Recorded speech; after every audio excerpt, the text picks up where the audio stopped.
السلام علیکم ورحمۃ اللہ وبرکاتہ۔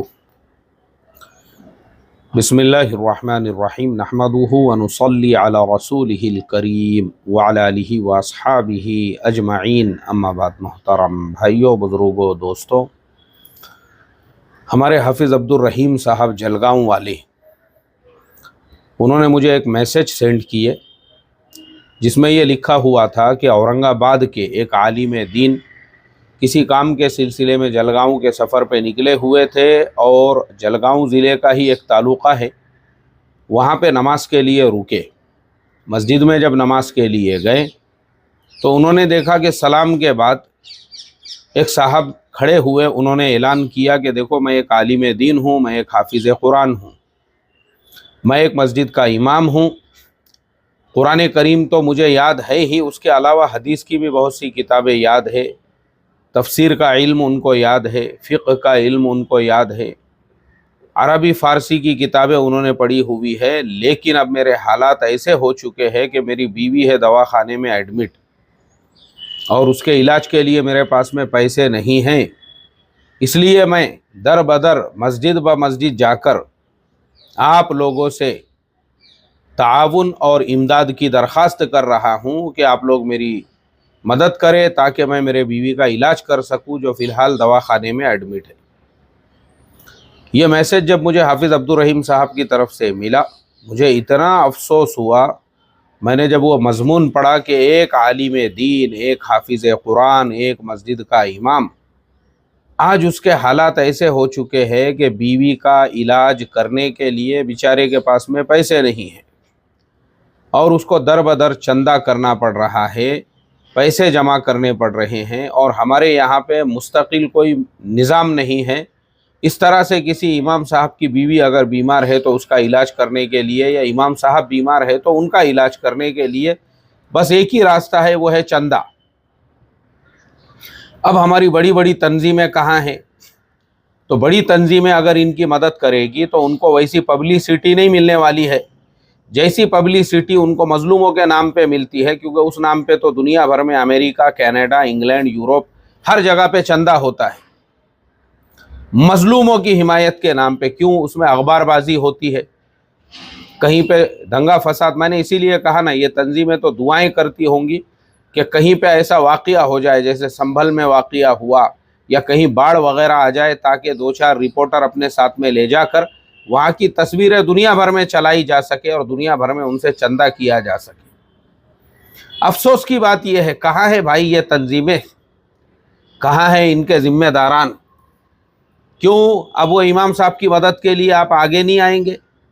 ان تنظیموں کے علاوہ قوم کے وہ منافق ہمدرد،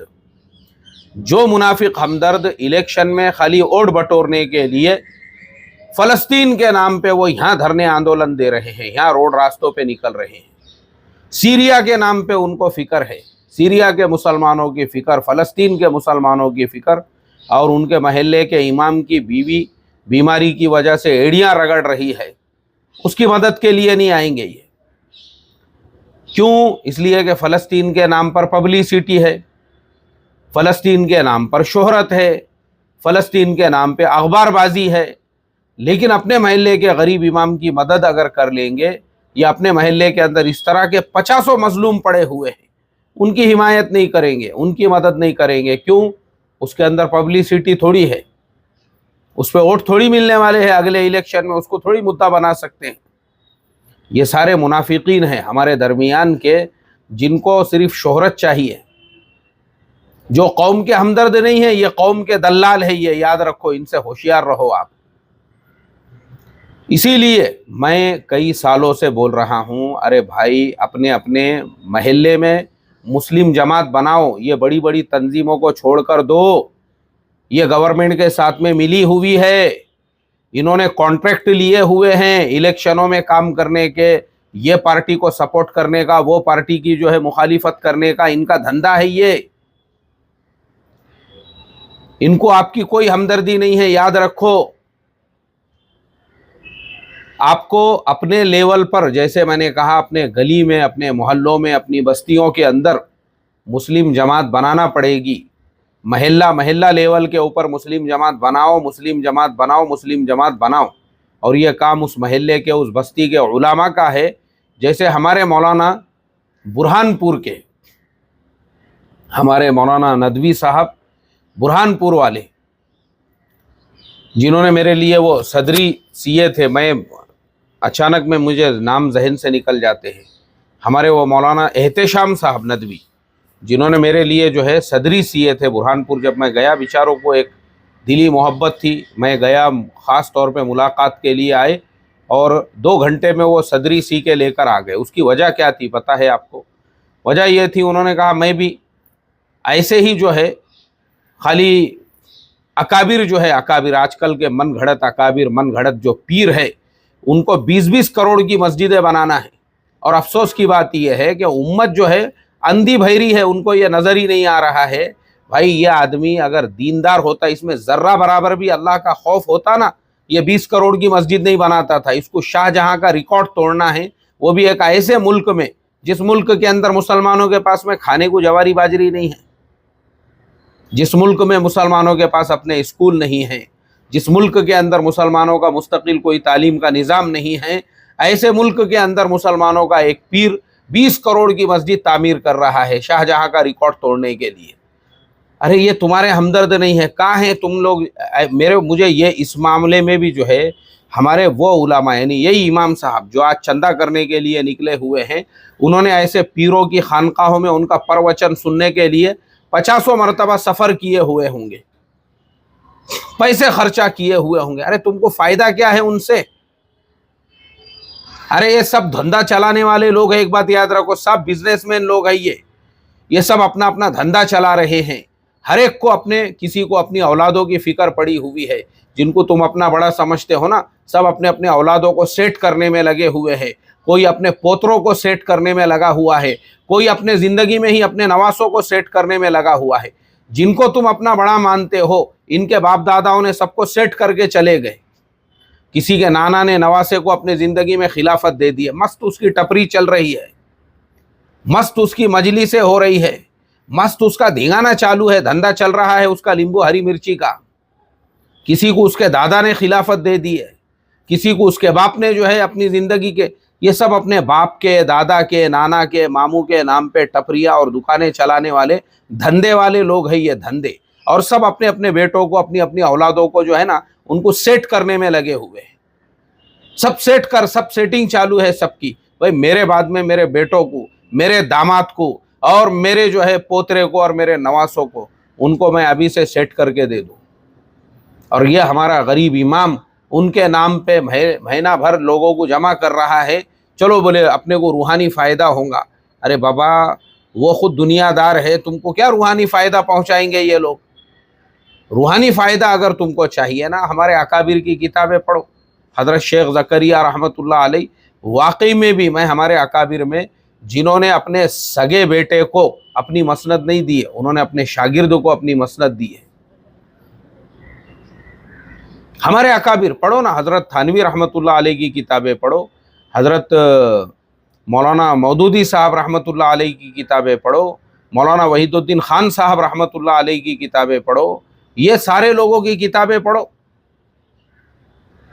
اور دوسرے تو ان کی صحبت ملیں گی تم کو، روحانی فائدہ چاہیے نا۔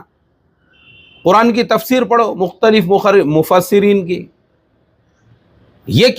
کتابوں کے ذریعے سے آج بھی تم ان لوگوں کی صحبت اختیار کر سکتے ہو۔ لیکن آج جن کے لیے تم ہزاروں کے ٹکٹ خرچہ کر کے وہاں پہنچ رہے ہیں، بولے روحانی فائدہ ہوگا، پہلے ان کو اپنی اصلاح کرا کے لو بولنا،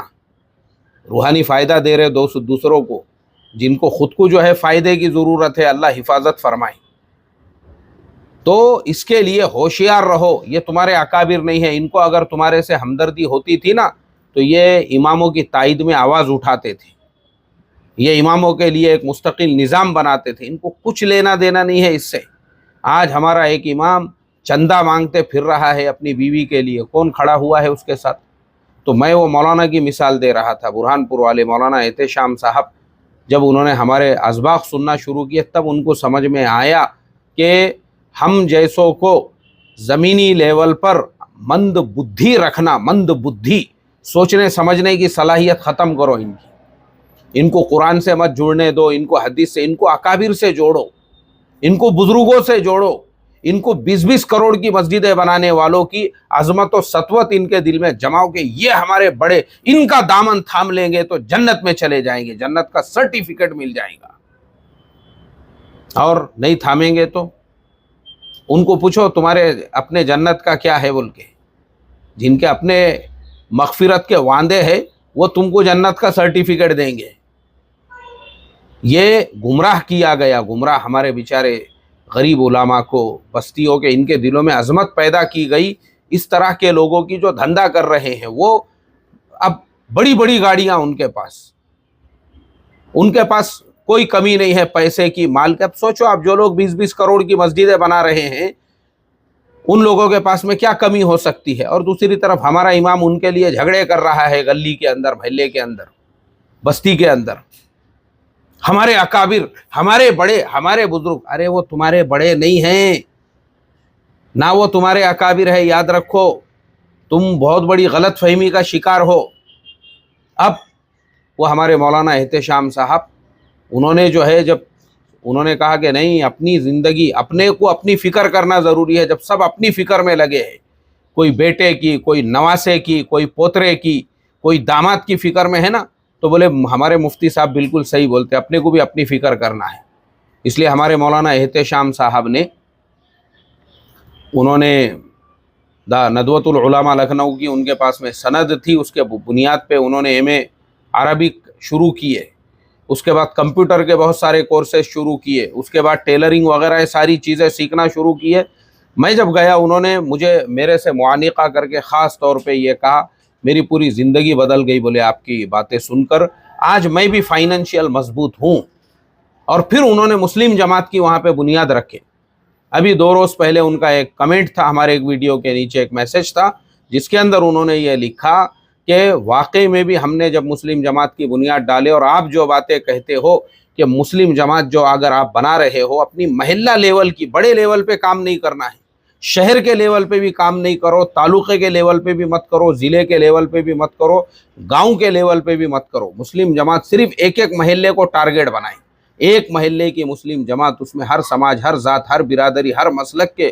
اس کے اندر لوگ ہو، اور پھر سب مل کر یہ صرف سماجی کام کے لیے مسلم جماعت بنے۔ آپ کے محلے کی زکوٰۃ محلے میں جمع ہو، محلے کے غریبوں کے اوپر تقسیم ہو، محلے کی کوئی بہن بیٹی اگر بے نکاحی ہے، مسلم جماعت اس کی کوشش کرے، ان کے کچھ مسئلے مسائل ہے، ان کو بجائے پولیس اسٹیشن، کورٹ کچہری میں جانے کے، مسلم جماعت کے پاس میں وہ معاملہ آئے، اور مسلم جماعت کا ہر 2 سال میں ایک مرتبہ الیکشن ہو، ہر 2 سال میں، اور وہ الیکشن وغیرہ کی پوری ترتیب میں نے بتایا ہوا ہوں، ہر 2 سال میں، کیونکہ ایک آدمی جب وہ کرسی یا گدی کے اوپر چٹک کے بیٹھ جاتا ہے نا تو دماغ خراب ہو جاتا ہے اس کا۔ اور ہمارے یہاں کوئی نظام نہیں ہے الیکشن کا، ایک آدمی ضلع کا صدر بنا ہوا ہے پچھلے 15 سال سے، اس کی جگہ پہ دوسرے آدمی کو تم نہیں بدلو گے، بغاوتیں پیدا ہوں گی، مارا ماری ہوں گی، مشوروں میں پھر کشتیاں ہوں گے، کبڈیاں ہوں گے، جیسے ابھی ممبئی کے اندر جو ہے ایک تنظیم کے انتخابی اجلاس کے اندر مارا ماری، پتہ چلا کہ 5-5 کروڑ روپے کے جو ہے گھپلے گھوٹالے ہو چکے ہیں، اور صدر صاحب نے خود ایسا پوٹلا بند کے اپنے گھر کو لے کر چلے گئے تھے، اس کا کوئی حساب کتاب نہیں ہے۔ یہ ہوگا،